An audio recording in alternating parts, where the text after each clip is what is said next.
नहमदु व नसल्ली अला रसूलिल करीम अम्मा बाद फ़ाउज़ु बिल्लाहि मिनश शैतानिर रजीम बिस्मिल्लाहिर रहमानिर रहीम रब्बि इश्रह ली सदरी व यस्सिर ली अमरी वहलुल उक़दतम मिन लिसानी यफ़क़हू क़ौली। अस्सलामु अलैकुम मोअज़्ज़िज़ सामईन, उम्मीद करती हूँ आप सब खैर व आफ़ियत के साथ होंगे और अल्लाह ताला से यही दुआ है कि हम सबको खैर व आफ़ियत के साथ रखे। आज हम एक बार फिर एक नए टॉपिक के साथ हाजिर हैं। आज का टॉपिक है अल्लाह का कुर्ब। अल्लाह का कुर्ब कैसे हासिल करें, कुर्ब इलाही की अहमियत, अल्लाह से मोहब्बत, अल्लाह की मोहब्बत और उसकी कुर्बत, इससे बढ़कर हमें ज़िंदगी में और क्या चाहिए। मकाम तो ये बहुत बुलंद और दौलत भी बेहद कीमती है, लेकिन इस कुर्बत और मोहब्बत की तलब और कोशिश की मुसलमानों के लिए किसी न किसी दर्जे में ज़रूरत है। चुनाचा सूरह बकरा में फरमाया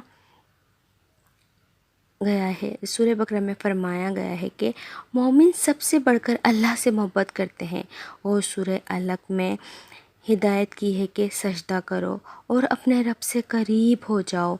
आजकल के नौजवान और बड़े बुज़ुर्ग रात रात भर जागकर फजूल और बेकार की बातों में अपना कीमती वक्त बर्बाद कर रहे हैं, जबकि कुर्ब इलाही हर एक के लिए ज़रूरी है।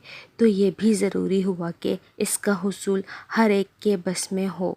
अल्लाह रब्बुल इज़्ज़त फरमा रहा है, अगर तुम अल्लाह की मोहब्बत रखते हो तो मेरी राह चलो, अल्लाह तुमसे मोहब्बत करेगा और तुम्हारे गुनाह माफ़ कर देगा। सूरह आले इमरान की ये आयत है। कुर्ब इलाही की हुसूल का आसान रास्ता अल्लाह के बंदों तक अल्लाह का पैगाम पहुँचाना है। कुर्ब इलाही की जुस्तजू शब व रोज़ के हर लम्हात में करनी चाहिए, खुसूसन रात के लम्हात में। हर रात एक घड़ी ऐसी आती है जब अल्लाह ताला दुनिया आसमान पर तजल्ली फरमाते हैं और अपना दस्ते करम फैलाते हैं। रात के लम्हात की कदर व कीमत और नतीजा ख़ैज़ी ज़ाहिर करती है कि इन कीमती औक़ात से जितना फ़ायदा उठाया जा सकता है उठाएं। क़यामुल लैल, रात की नमाज फ़र्ज़ तो नहीं रखी गई, क्योंकि आम इंसान बीमारी, कस्बे माश और क़िताल फ़ी सबीलिल्लाह जैसी मशग़ूलियात की वजह से इसको निभा नहीं सकता था, लेकिन इसकी ताकीद और तरग़ीब में कोई कसर नहीं छोड़ी गई है। और अल्लाह ताला ने अपने महबूब बंदों की सिफ़ात में क़यामुल लैल का ज़िक्र बार बार बड़े एहतमाम से किया है। वो जो रातें सुजूद, क़य्यूम और क़याम में गुजारने वाले हैं।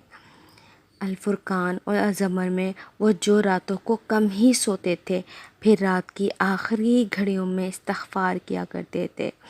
वो जिनकी पीठें बिस्तरों से अलग रहती हैं और अपने रब को खूब और लालच के साथ पुकारते हैं।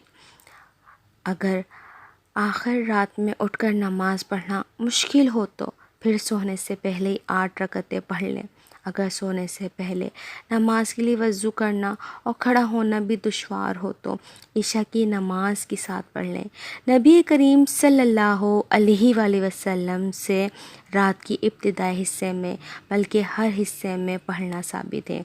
नबी करीम सल्लल्लाहु अलैहि वसल्लम ने फरमाया, जिसने क़याम में 10 आयत की तिलावत की, इसका शुमार कानितीन में होगा। हम दम ज़िक्र इलाही, ज़िक्र नबी और ज़िक्र कुरान और दुरूद शरीफ में मशगूल रहिए। नमाज का मकसूद भी अल्लाह का तक़र्रुब और इसका ज़िक्र ही है। ज़िक्र अल्लाह को याद करने के लिए वक्त की ज़रूरत नहीं, सिर्फ़ तवज्जो चाहिए।